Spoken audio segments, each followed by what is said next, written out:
Ranking cycle operates between pressure 80 बार. So P1 घेतला आपण, P1 is equal to 80 बार. आता जे आपल्याला गिवन डेटा दिला त्याच्यावरून आपण रँकिंग सायकलची डायग्राम काढून घेतली.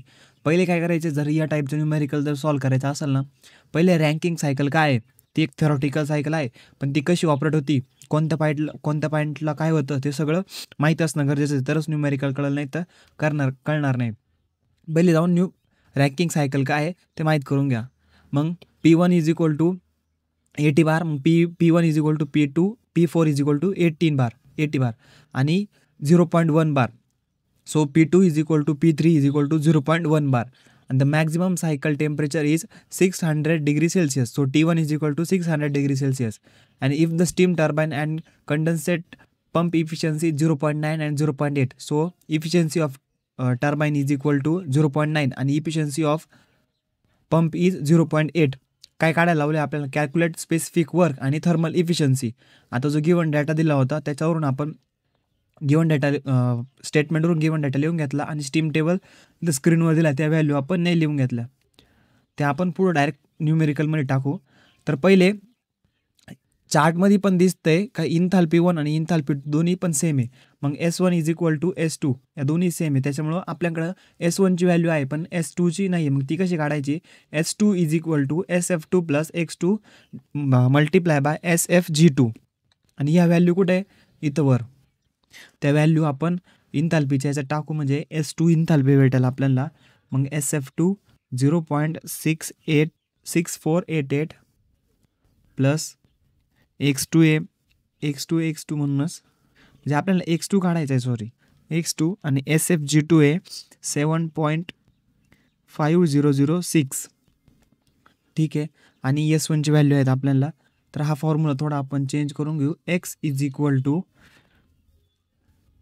हे सगळं सॉल्व करून घेऊ, 7.0206 मायनस 0.6488 डिवाइड बाय 7.5006 या असं रिअरेंज करून घेतलं आणि आन्सर भेटला आपल्याला. एक्सची व्हॅल्यू भेटली 0.85 म्हणजे ड्रायनेस फ्रॅक्शन भेटलं आपल्याला 0.85.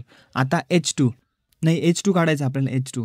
तर HF2 is equal to 1.9 plus 0.85 multiply by 2392.23 is equal to 2225.36 kilo joule per kg.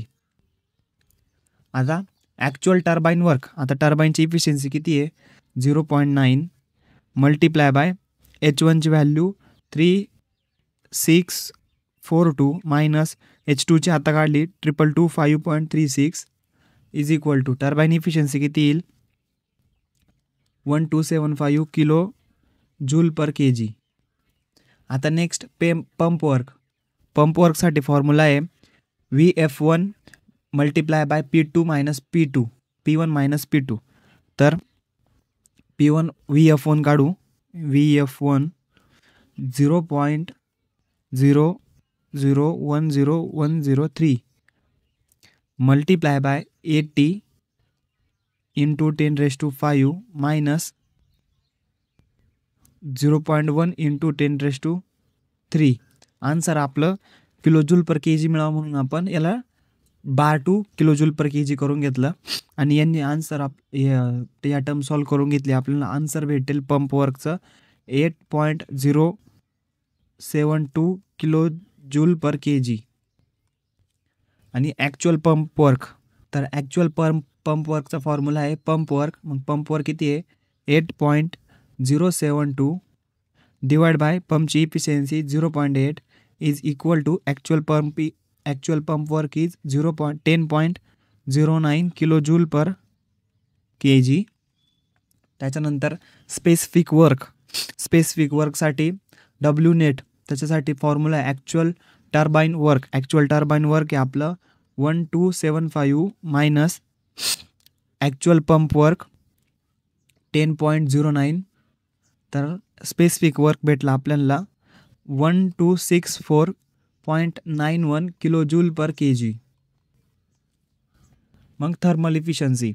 आता थर्मल इफिशियन्सीचं फॉर्म्युल्यामध्ये W net divide by Q1. आता फायनल आपलं त्यासाठी Q1 काढावं लागेल. Q1चा फॉर्म्युला आहे H1 मायनस HF4. तर HF4 कसा काढायचं मग HF4 is equal to HF3. तर HF3ची व्हॅल्यू काय आहे 191.9 plus 10.09 is equal to HF4 काय भेटला 202 किलो जूल पर kg. मग ही व्हॅल्यू आपण थर्मल इफिशियन्सी टाकू. Thermal efficiency is equal to W net किती आपलं 1264.91 आणि Q1ची व्हॅल्यू 3642 H1 या आणि HF4ची व्हॅल्यू 202.